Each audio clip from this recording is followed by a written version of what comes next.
Comment mieux dépenser votre argent? Bonjour à tous et à toutes, c'est Fabrice Julien, coach et auteur expert en business, et dans cette vidéo, on va parler de comment vous allez pouvoir mieux dépenser votre argent. Alors tout d'abord, ce que vous devez comprendre, c'est qu'il y a beaucoup de gens qui balancent leur argent, ce que j'appellerais en conneries. En conneries, ça va être quoi? Ça va être de la drogue, ça va être de la clope, ça va être paris sportifs à outrance hors de leurs moyens. Voilà, donc fixez-vous un budget clope, budget paris sportif, la drogue c'est illégal, donc laissez tomber. Et puis il y a des gens, il leur faut toujours la dernière paire de baskets, le dernier iPhone, le dernier truc. Et peut-être qu'être un peu moins, on va dire un peu moins consommateur dans la course à l'image, machin, ça peut vous faire aussi économiser de l'argent, en tout cas mieux dépenser votre argent, parce que c'est pas ce qui est le plus connu, le plus à la mode, qui est forcément de la meilleure qualité. Ou tu sais, la mode c'est fait pour se démoder, donc tu veux toujours être à la mode, tu dois toujours acheter. Donc ça c'est un problème. En deux, une bonne technique pour dépenser mieux, c'est d'attendre 24 heures avant de faire un achat. Par exemple, vous êtes intéressé par, je sais pas, une nouvelle paire de chaussures ou n'importe quoi, et vous n'allez pas faire un achat impulsif. Si vous êtes en mode je veux dépenser mieux mon argent, vous allez rentrer chez vous, vous allez soit en parler à votre femme, soit réfléchir, et le lendemain, si vous en avez toujours envie, dans ce cas-là, vous pouvez aller l'acheter. Mais prendre 24 heures pour éviter l'achat impulsif, ça permettra de mieux dépenser votre argent. En 3, pour mieux dépenser votre argent, il s'agit de comprendre la différence entre un actif et un passif. Je vous parlerai après du livret A, juste sur la notion d'actif ou de passif.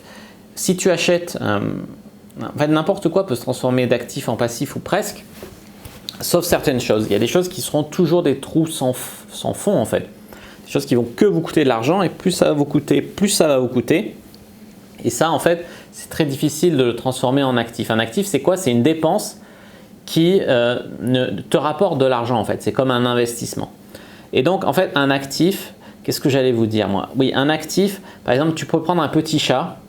Un petit chat, bon c'est un passif de base, mais s'il te donne de l'amour, de l'affection, que tu es en meilleure santé, tu peux faire des économies de soins, tu peux lui faire un compte Instagram, il peut avoir des abonnés, tu peux vendre des croquettes par affiliation, tu peux le transformer en actif, c'est un peu d'intelligence financière.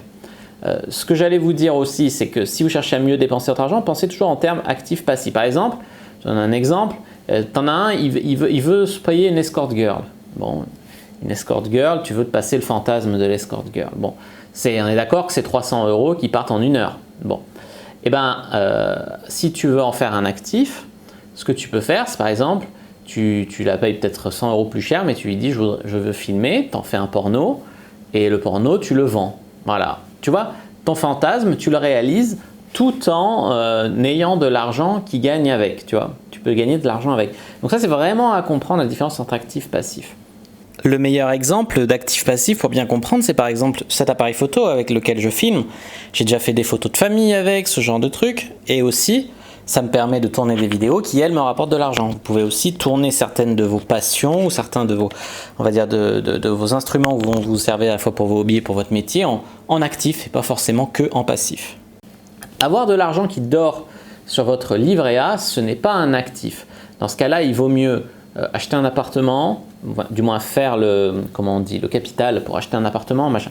Pourquoi le livret A, c'est pas intéressant? Le livret A est aujourd'hui rémunéré à 0,5%. Vous allez me dire, tous les ans, du coup, j'ai un peu plus d'argent. J'ai un peu plus des chiffres est un peu plus élevé, d'accord?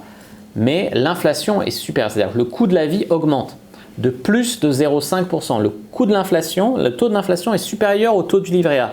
Ce qui veut dire que ton argent vaut moins. Ce qui veut dire qu'en valeur, l'argent qui dort sur le livret A perd de sa valeur. Donc tu perds de l'argent à laisser dormir de l'argent sur le livret A. Donc il ne s'agit pas de tout balancer dans des passifs, dans des trous sans fond, etc. Mais il s'agit par contre de l'investir dans des actifs. Voilà. Comment mieux dépenser votre argent? Eh bien, c'est difficile à faire, mais arriver à garder la tête froide quand tu as tes gosses qui veulent le dernier truc à la mode, faire voir si c'est vraiment un truc dont ils ont besoin ou si c'est pas bien, ou voilà, savoir aussi réfléchir, garder la tête froide. Pas toujours céder aux caprices de ta gosse, de ta femme, de ta banque. Le banquier veut toujours te vendre des assurances supplémentaires, des trucs. C'est son métier. Donc essayez de pas, en fait, l'idée ici c'est de pas subir la pression qu'on peut te mettre pour faire des dépenses qui sont peut-être inutiles ou peut-être trop impulsives Ou peut-être, voilà, est-ce que tu en as vraiment envie? Est-ce que ça va te faire avancer vers tes objectifs? Est-ce que ça te fera vraiment plaisir?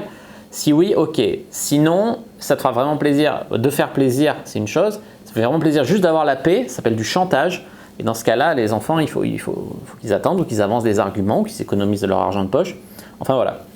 Comment mieux dépenser votre argent aussi, ça passe par le fait d'attendre une réduction ou des soldes. Notamment si vous faites des achats en ligne, il y a régulièrement des codes promo, il y a régulièrement des offres limitées dans le temps où on peut faire des sacrées réductions, 25%, 50%. Donc mieux dépenser, c'est avoir la même chose. Bon, après, tu diras, oui, mais s'il n'y en a plus, oui, mais c'est l'idée. On te dit toujours que plus tard, il n'y aura plus, que ci, que ça. C'est déterminé à l'acheter, tu peux attendre la bonne occasion, mais il faut être à l'affût. C'est-à-dire que si l'occasion elle passe, mais que tu ne la vois pas parce que tu lis pas tes mails ou parce que là, c'est compliqué. Dans ce cas-là, il vaut mieux l'acheter tout de suite parce que sinon, tu ne le feras jamais. Voilà les amis, pour des astuces pour mieux dépenser votre argent. N'hésitez pas à mettre un like sous la vidéo si ça vous a plu, à commenter s'il reste des questions, je répondrai avec grand plaisir. Vous abonner à la chaîne, activer la cloche pour ne pas rater les prochaines vidéos. Me suivre sur les réseaux sociaux, Instagram, Twitter, Facebook, etc. Rejoignez le groupe privé Argent Comptant pour venir discuter avec d'autres entrepreneurs et télécharger votre heure de formation offerte dans la description de la vidéo. Je vous explique comment je suis passé de 800 à plus de 10 000 euros par mois en quittant mon job de comptable avec mon site internet sur la séduction. Je vous dis à bientôt et que le dieu du business soit avec vous les amis.